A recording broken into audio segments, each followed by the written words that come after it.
మనం చెప్పే మాటలు వినరు ప్రియరా. అన్యజనులు మనం బతికే బతుకు చూస్తారు. మనస్సాక్షి ఉంటే, మీరు చేస్తున్న పాపం ఏంటో మీకు తెలిసి ఉంటే, మీరు చేస్తున్న అక్రమం ఏంటో, అవినీతి ఏంటో, నీచత్వం ఏంటో మనస్సాక్షి బతుకున్న వాళ్ళకేమో అర్థమైద్ది.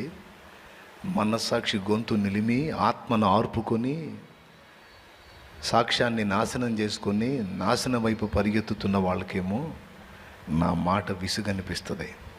తొందరగా ముగిస్తే వెళ్ళిపోదాం అనిపిస్తుంది. ఇది అనిపిస్తుందంటేనే నీ మైండ్ తేడాబడింది అని అర్థం.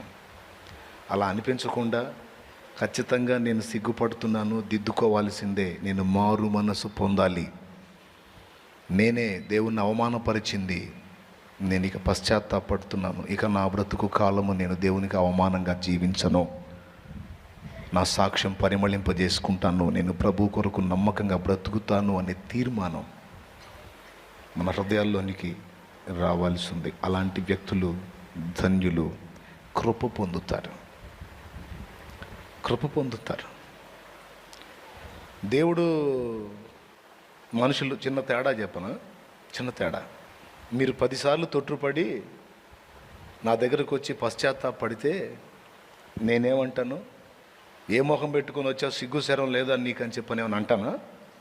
ఏమంటాను? తమ్ముడు, చెల్లెమ్మా, శోధించబడ్డావేమో, మరోసారి అలా చేయక మారు మనసు పొందమ్మా, మారు మనసు పొందయ్యా, ఉపవాసం ఉండయ్యా, జీవితం దిద్దుకోయ్యా, ప్రభు నిన్ను కనికరిస్తాడని చెబుతా.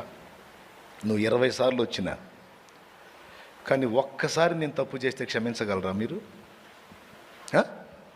వచ్చి నా వెన్ను తట్టి, అయ్యా షాలేం రాజా బాధపడవాకులయ్యా, నువ్వు మనిషివేగా, ఏముందిలేయ్యా, తొట్టుపడ్డావులేయ్యా, ప్రభు వైపు మళ్ళుకోయ్యా, ప్రభు క్షమిస్తాడులేయ్యా అయ్యా అంటారా? అనగలరా? ఒక్కసారి నేను తేడా పడతాను, మీరు అనగలరా మాట? ఎంతమంది అంటారండి? నేను అంటానని చెప్పినా నేను నమ్మను, అబద్ధమేది. ఏమంటారో తెలుసా? తెగ చెప్పాడుగా మనకే, అటు చేయటం ఏంటి? సేవకుడు అటు చేయొచ్చా? సేవకుడు అటు బతకొచ్చా?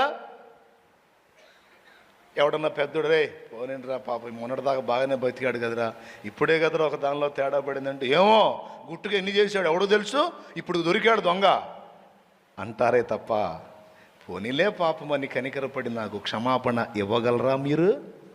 మీరు క్షమించగలరా? మళ్ళీ విశ్వాసులేగా మీరు, వాక్యం ఎరిగిన వాళ్ళేగా, భక్తులేగా, అయినా క్షమించమన్నారు.